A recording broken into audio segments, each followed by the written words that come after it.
Hi, Trevor here, and I'm coming to you today from inside the reading studio. I'm still here doing readings, they're just online, so I'm not seeing people in person these days because of the lockdown here in the province of Manitoba, and I hope everybody's staying safe. It certainly is a challenging time as a lot of us are having to be kind of limited in terms of our space and maybe not having as much contact with others. So it's really a blessing to be able to come to people this way and to also be able to work online. And I'm offering readings over Zoom, which I've been doing for some time. I had been reading over Skype before, and that was a process that I developed some time back for some of my people who moved away and the people that they referred me to. And also, there's been some people that have found me thanks to the internet, and I'm able to do a very similar process to what I do in person. The way it works is I send you a tarot layout that I do specifically for you prior to the session. You get that by email. And then when we connect on Zoom, we're able to screen share and we're able to look at that. And I also do something important that is part of the process of reading for me.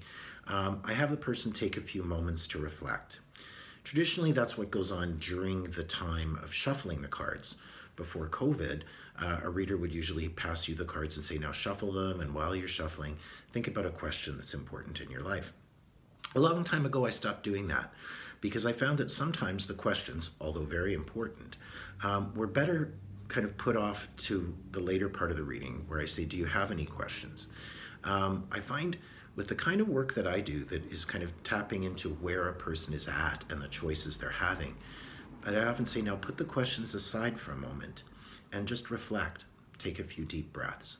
So even in the instance of my doing the layout ahead of time, focusing on the person, I still have them do that because that time of reflection is what helps them to be present and connected with themselves and helps them give me permission to be open intuitively and to receive what comes through in terms of their energy. It's also a little challenging because we have so much on our mind about the world, so much concern about the world right now. So I like to say an affirmation, and this came to me particularly through my Buddhist friends. It's called sharing the merit. So I always say at the beginning of the session, take a few moments, take a few deep breaths, and just think about how you're doing, as if a good friend who knew all of your stuff anyway was to say, how are you right now? And I like to say the affirmation, may this work be to your higher good, to the higher good of those in your heart, in your thoughts, in your life, and flowing out into the world. So there we have the world covered. That whole business of taking stock, I think, is epitomized in a particular tarot card. And I've been noticing certain cards coming up a great deal for people these days. That card is the Four of Swords.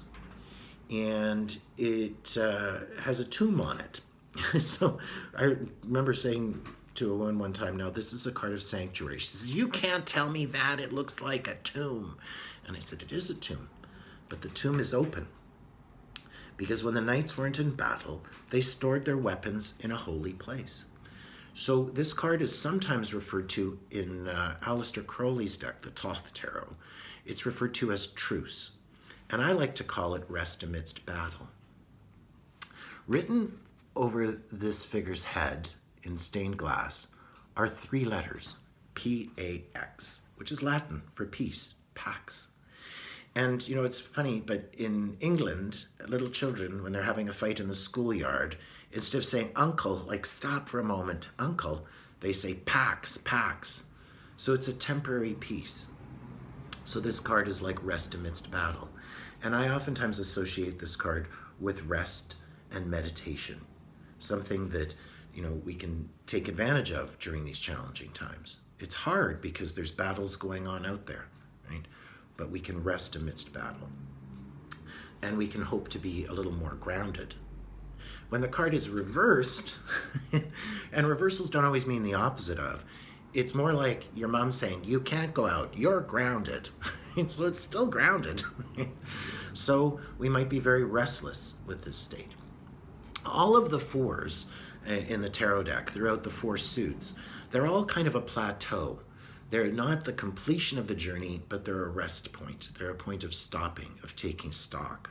And I think it's interesting, kind of an interesting coincidence, that in 12-step recovery, the fourth step is where we make a searching and fearless moral inventory of ourselves, where we take stock. So what are we in conflict with? Where are we at with our resentments, with our fears, with our stress, which is very much the suit of swords. It has a lot to do with what's going on a mental level, right? So we learn to pause, we learn to breathe. And I also like the affirmation when we encounter something that rises up, to pause and put our hand on our heart and say, is this new? And oftentimes we can see, oh, okay, I've experienced this before. And then the affirmation, others feel this too. So whatever we're moving through can be very, very useful. Some people like to say the Serenity Prayer, and God grant me the serenity to accept the things I cannot change.